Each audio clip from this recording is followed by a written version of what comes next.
Welcome to the Voice Room podcast, Asia's one and only podcast dedicated to the power of voice, speech, and presence.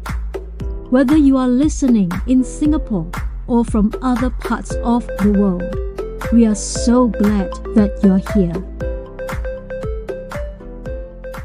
Hey there, welcome back to the Voice Room podcast.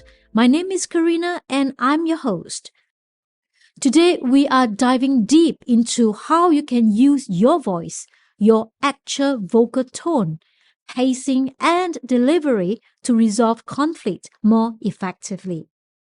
You see, conflict is inevitable, especially at work or in close relationships. But whether it escalates or de-escalates, that often comes down to your voice. This episode isn't just about words. It's about tone, breath, emotional control, and your vocal choice. And I promise, the way we break this down will give you tools you can apply immediately. Let's get into it. Let's kick off with a truth bomb. According to a research by Dr. Albert Mehrabian, when we communicate emotions, only 7% of the impact comes from the actual words we say. The remaining 93%, it's split between tone of voice, which is 38%, and body language, which is 55%. That's right. You could say, I understand with a calm voice and resolve a conflict. Or say, I understand with a sarcastic tone that trigger a full-blown argument. Your tone becomes your message. Let me say that again. In conflict, tone is your message. Let's talk about the common mistakes that people make during conflict. Mistake number 1, raising your pitch. When we get defensive, our pitch naturally rises, sometimes unconsciously. But a higher pitch can come across as emotional volatility or loss of control, even if you are making a valid point. Mistake number 2, speeding up. Ever notice how people talk faster when they are trying to explain themselves in an argument? Fast speech under stress signals anxiety or panic, which can make others defensive in return. Mistake number 3, vocal tightening. When you hold your breath, clench your jaw, or speak with a tight throat, your voice sounds strained. The tension is contagious. It makes the listener feel uncomfortable, even threatened. Each of these habits unconsciously escalates conflict. But here is the good news. They are totally fixable.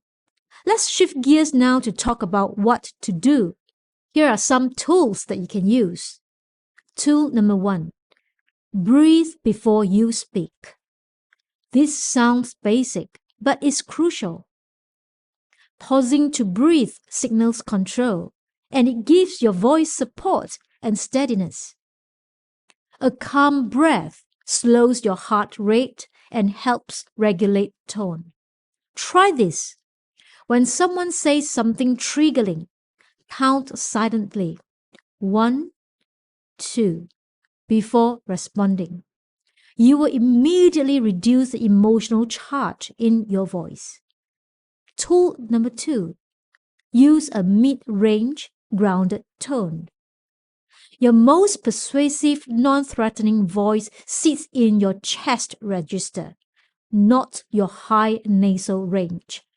A slightly lower pitch feels grounded and calm. Try humming until you feel vibration in your chest. That's your resonance sweet spot. Speak from there. For example, say, let's figure this out together with your habitual tone. Then try it from the chest resonance. Let's figure this out together. Feel the difference? Hear the warmth and authority? Tool number 3, intentional pausing.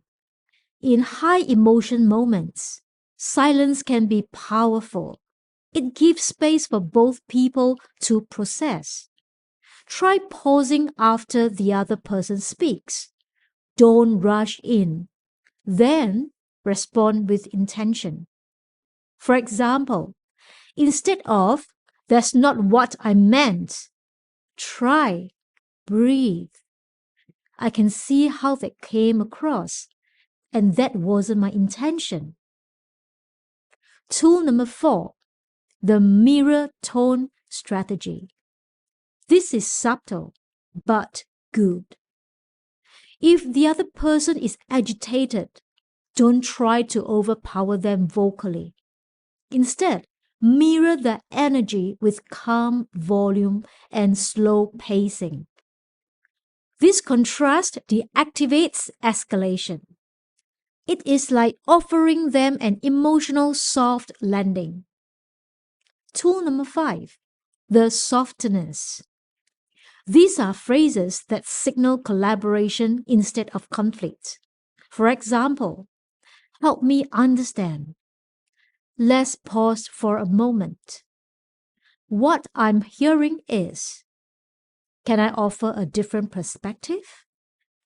These shift the power dynamic from adversarial to cooperative. Now, let's be real for a second. Most conflict isn't about facts. It is about feelings. People want to feel heard, respected, understood. Your voice, especially your tone and pacing, either honors that or threatens it. One of my clients, a manager named Alyssa, had a direct report who constantly challenged her. Every meeting turned combative. We didn't work on what she said. We worked on how she said it. We lowered her pitch, calmed her pacing, added breath. And after 3 weeks, that team member said, "You sound different. I feel like I can talk to you now." Same manager, new voice, entirely different result. Let's do a quick guided voice reset you can use before and during conflict. Sit upright and stand tall. Inhale for 4 counts. Hold for 2 counts. Exhale for 6 counts. Now say, "Let's figure this out together." Feel your voice drop into that calm space. That's the power zone. Try it again, adding a pause before and after. Pause. "Let's figure this out together." Pause. That version could save relationships. Let's land this episode with some core truths. Conflict is normal. Escalation isn't. Your voice can either stoke the fire or cool it down. Tone, breath, pacing, and volume are your greatest tools, not your words. Speaking slowly, calmly, and from your chest voice builds bridges, not walls. You don't have to be perfect, but you can train your voice to be a calm presence in the room.